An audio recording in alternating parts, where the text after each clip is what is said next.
embracing the unknown, we're actually creating space for those unexpected opportunities to kind of emerge. I like that. It feels less about giving up control and more about trusting that something, maybe even better, might be just around the corner. Exactly. And remember what we talked about earlier, that the source emphasizes how our outer world is really just a reflection of our inner state. So Mhm. if we're constantly walking around, anxious and fearful about the unknown, then guess what?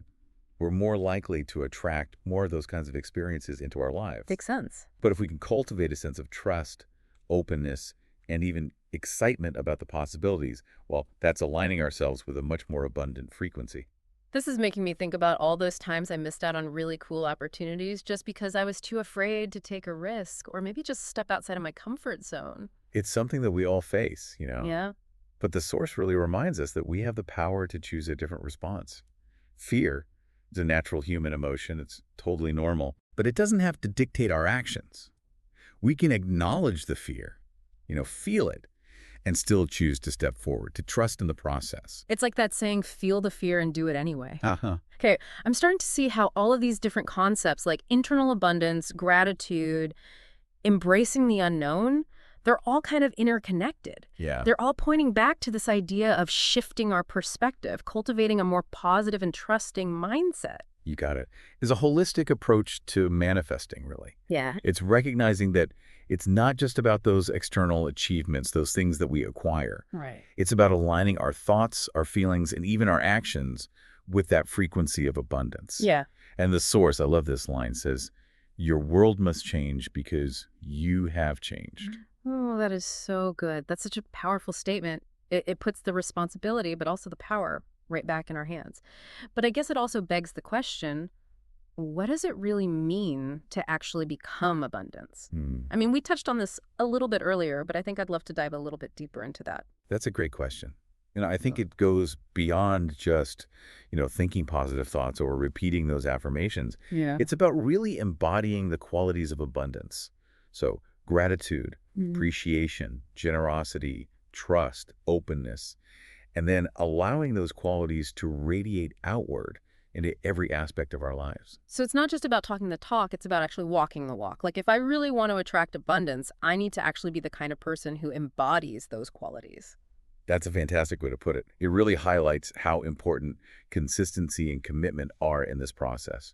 Cultivating an abundance mindset, it's an ongoing journey, not a one-time fix. It's like building a house, right? Yeah. You need a really strong foundation, and then you just keep adding bricks day after day until you create something beautiful and lasting.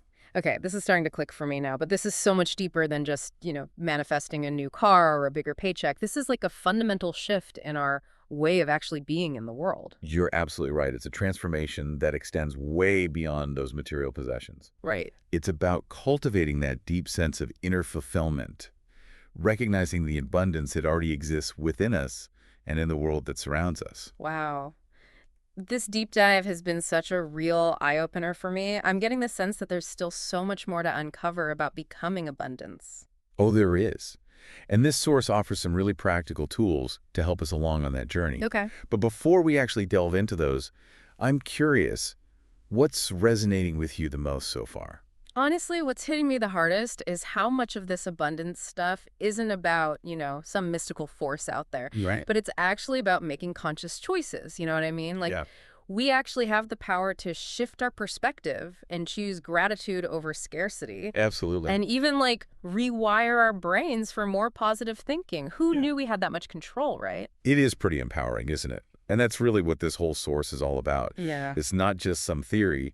It actually gives us those practical tools to make those changes happen. Like, remember that idea we were talking about, becoming abundance, not just acquiring it? Uh-huh. Well, that's where the real work begins. Okay, I'm game. So what does that actually look like, walking the walk, as we were saying?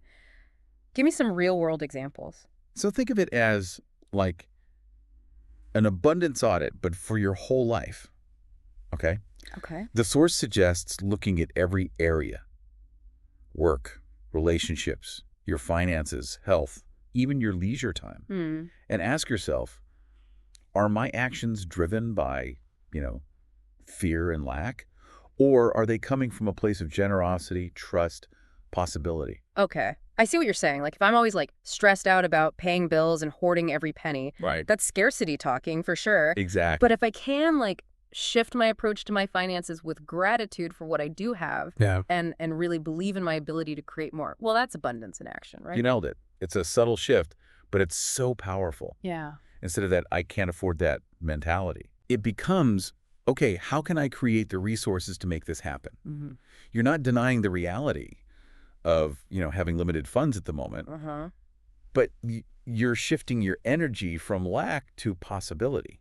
And that shift in thinking can apply to everything, right? Oh, absolutely. Not just money, but relationships, career opportunities, even creative projects. For sure. It's like we're not just passively hoping for the best, Yeah, but actively stepping into our power as creators. exactly. And remember that point from the source about our outer world being a reflection of our inner state? Mm-hmm.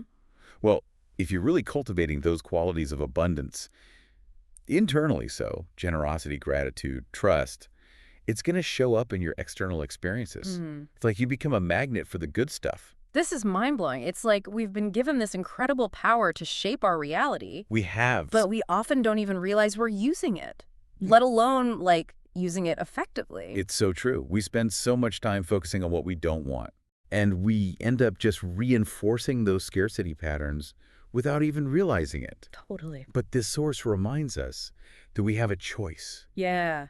We can choose to focus on the good, to believe in our potential, and to trust in the abundance of the universe. This deep dive has been such a powerful reminder of that. I'm so glad. It feels like a total reset button for my thinking. That's fantastic to hear. That's exactly what we hope for with these deep dives, Yeah, to spark some new insights and inspire some positive change. absolutely. So before we wrap up, is there anything else from the source that we should highlight? The source ends by really emphasizing how abundance is a journey, not a destination. Hmm. And while we've touched on that a little bit throughout our conversation, Right. I think it's worth leaving our listener with a final thought-provoking question based on that idea. Ooh, I love a good cliffhanger. Lay it on us. Okay, so if your outer world is a reflection of your inner state, what shifts can you make today to align with the abundance that you truly desire? Ooh, that's a good one. And it really encapsulates everything we've talked about in this deep dive. It does. It's not about waiting for abundance to arrive. It's about actively becoming it, starting right now. Exactly. Yeah. What small step can you take today to cultivate more gratitude, or maybe embrace the unknown, or even just shift your thinking from scarcity to possibility? It doesn't have to be this huge leap, just a small step in the right direction. This has been an incredible deep dive. It has. I'm walking away with so much to think about Me too. and even more to put into practice. Yeah, So to our listener, we encourage you to really sit with that final question and see what resonates for you. absolutely. What shifts can you make in your own life? Remember, abundance really does start within. It does. Thanks for joining us.